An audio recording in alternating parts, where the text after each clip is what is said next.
Hey everyone, this is Hafizullah Masoudi and you're watching From Code with Hafiz. I welcome you to the fourth video of this series where we will discuss CSS borders. So the CSS border properties allow you to specify the style, width and a color of an element's border. Now first of all, we have the border style property which specifies what kind of border to display. So for example, we have dotted borders which will define a dotted border, and then next up we have dashed borders, and we have solid borders which defines a solid border, and we have double borders, and we have groove borders or ridge borders, and inset borders and outset borders, and we can declare the border a none, which will declare the border of an element none, so the element won't have any borders. And we have a hidden border. So to show you an example of each of these borders, let's create some elements here. So I will create an element and declare a class for each of the border. So let's create a paragraph first, and let's give it a class. So for this one, let's say a dotted, and in here let's say a dotted border, and let's duplicate it a couple of times. So the next one that we want is for a dashed border, so let's say dashed, and for the class let's also say dashed. And next up we have a solid border, so in here let's also say a solid border. And next up we have a groove border, or let's say double. So first let's create the double, and in here let's say double, and now let's say groove border. So this is to show you how each border looks like. So let's say groove border, and next up we have a ridge border, so let's say ridge. Now this should be a capital R. Now next up we have inset border, so let's say inset border, and in here let's also say inset. And then we have outset border, so let's say outset. And next up we have a none border, so let's say none here. And then we have a hidden border, so let's say hidden, and this should be hidden. And let's create another one which will be mix, and I will tell you in a moment what is mix border. So in here let's say mix border. Now let's go to our style tag in the head section and design each of the classes. So first of all we have the dotted border, so let's say dot, and then a dotted class and curly braces.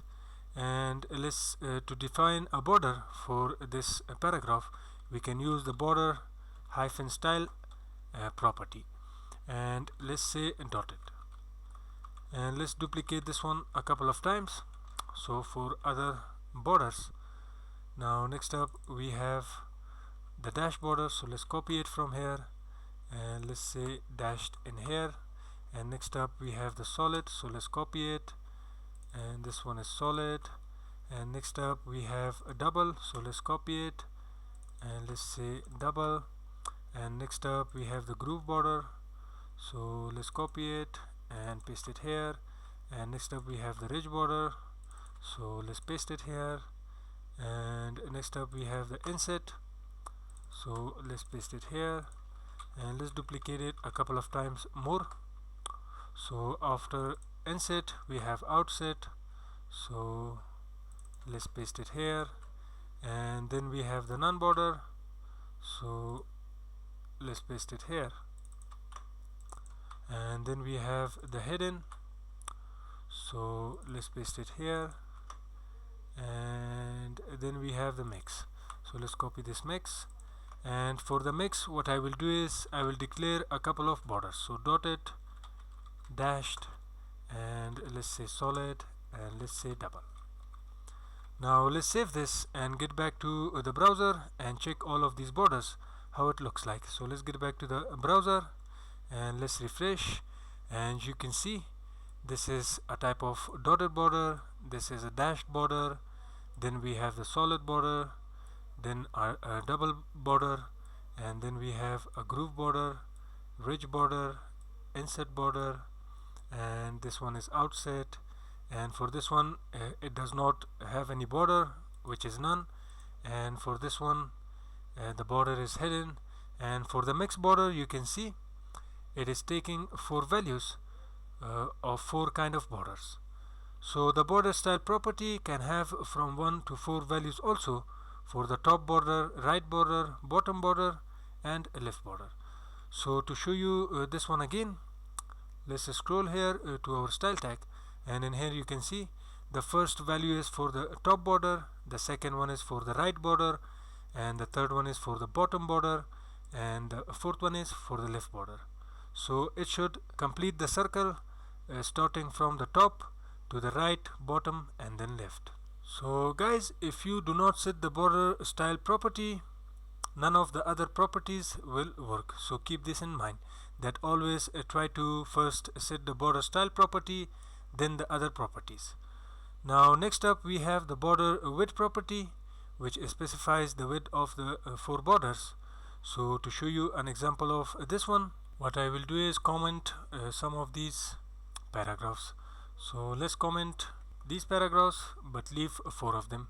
So for the class, let's say 1, and for this one let's say 2, and for the other one 3, and for this one let's say 4. So let's say 4 here, and for this one let's say 3, and for this one 2, and for this one 1. Now let's comment some of these styles also, or let's remove all of the styles because we will write it again. Now for the paragraph 1, let's say dot 1 and curly braces, and first we need our border style property, and we will declare it solid. And then we have the border width property. So for the width we can have, for example, 5 pixels. So if we save this and get back to the browser, and if I refresh, you can see now this border is a little bit of thick. So if we make it 10, so let's make it 10, and it will become more thick. So we can set the border width as a specific size in pixels, points, centimeters, em, etc., or by using one of the 3 predefined values, which is thin, medium, or thick.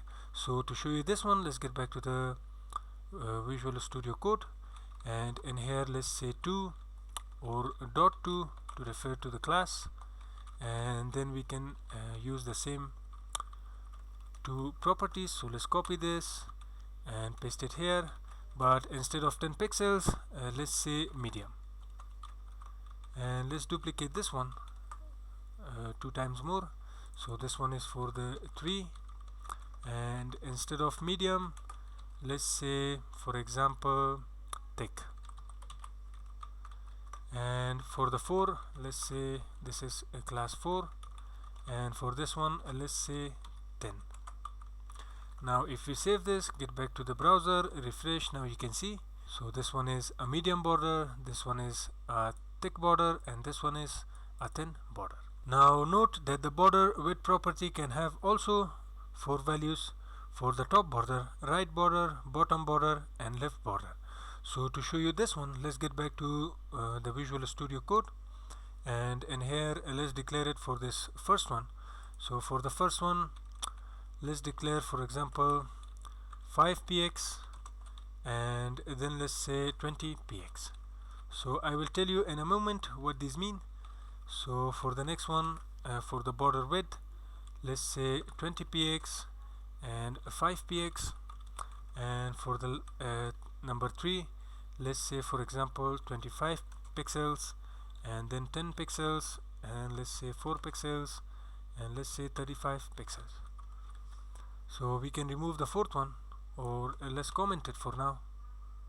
So I will comment this one, and if you get back to the browser now, refresh, now you can see it's taking the values. So to explain the border width properties values, let's get back to the Visual Studio Code. And here you can see we are declaring two values for the border width. So the first one is for the top and bottom, and the second one is for the right and left. So to check this in the browser, you can see the right and left has more border, and the top and bottom have less border. And the next one is also the same approach. And number 3, as you can see, we have declared each of the border side for in a different value. So each side has a different value for its border. So to show you this one in the browser, you can see top has a different value, left has a different, bottom is different, and right is also different. Now next up, what we have is the border color property, which is used to set the color of the 4 borders. You can set the color value by name, hex value, RGB value, or HSL value. If the border color is not set, it will inherit the color of the element. So for now, you can see we don't have any kind of border color, so it is inheriting that element value or the element's color value, which is black. So to set this one, let's get back to Visual Studio Code, and for the first one, let's say border color, and let's say this one should be red.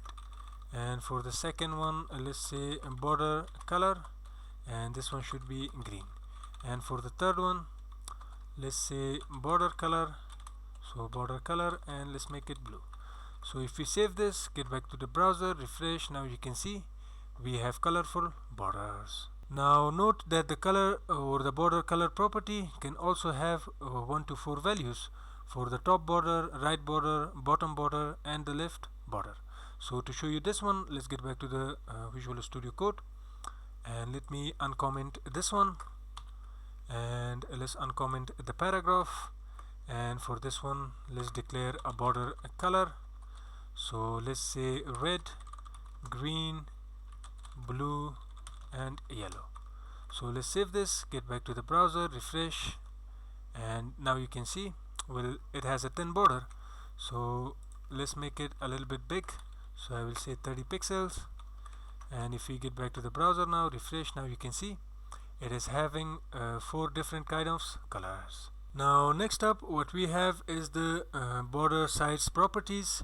From the previous examples, you have seen that it is possible to specify a different border for each side. Now in CSS there are also separate properties for specifying each of the border top, right, bottom, and left. So to show you this one, let's get back to the Visual Studio Code, and what I will do is comment all of these, and let's duplicate this one. So let's uncomment this. Now let's remove this one, and let's comment all of this code also. So what I will do is for the number 1, I will say .1, and in here let's declare first is top border. So I will say border hyphen top hyphen style. So let's say dotted, and then we have border hyphen right, and then we have style, and let's say solid for this one. And next up we have border bottom and then style, and let's declare it dotted also. And for this one, let's say border, and let's say left style, so let's say solid. Now if we save this, get back to the browser and refresh, now you can see left and right are solid and top and bottom are dotted. So you can declare the border style also like this with different properties. Now always remember that if a border property has 4 values, so the first one is the top, the second one is the right, the third one is bottom, and the fourth one is for example left. And if the border property has 3 values, then the first one is top, the second one is right and left, and the last one will be bottom. So if it has 2 values, so the first one will be top and bottom, and the second one will be right and left. And if it has 1 value, then all 4 borders will get the same styling. So keep this in mind. Now next up what we have is the CSS shorthand border property. Like you saw earlier that there are many properties to consider when dealing with borders. So to shorten the code, it is also possible to specify all the individual border properties in one property. So the border property is a shorthand property for the border width, border style and border color, individual border properties. Now to show you this one, instead of writing all of this code, let's comment this, and now we will use the CSS border shorthand. So we can just say border, and first of all we have the width, so let's say 5 pixel, and then we have the style, so let's say solid, and then we have the color, so let's say red. So if we save this, let's get back to the browser, and if I refresh, now you can see we still have our border properties. Now finally guys, what we have is the CSS rounded borders. So the border radius property can be used to add rounded borders to an element. So to show you this one, let's get back to the Visual Studio Code, and let's declare the property of border radius for this one element. So let's say border radius, and then we want the radius to be 5 pixels. So if I save this, get back to the browser, and note while I refresh this page, and you can see now we have a rounded border. Now this being done, the video has come to an end, and this was everything about a border, at least for now. So we will work on some advanced stuff in borders later in this course. So I hope you enjoyed watching the video and it was informative for you. If so, don't forget to give the thumbs up and a nice comment also. And if you are new to this channel, don't forget to subscribe too if you want more videos like this. So thanks for watching. See ya in the next video.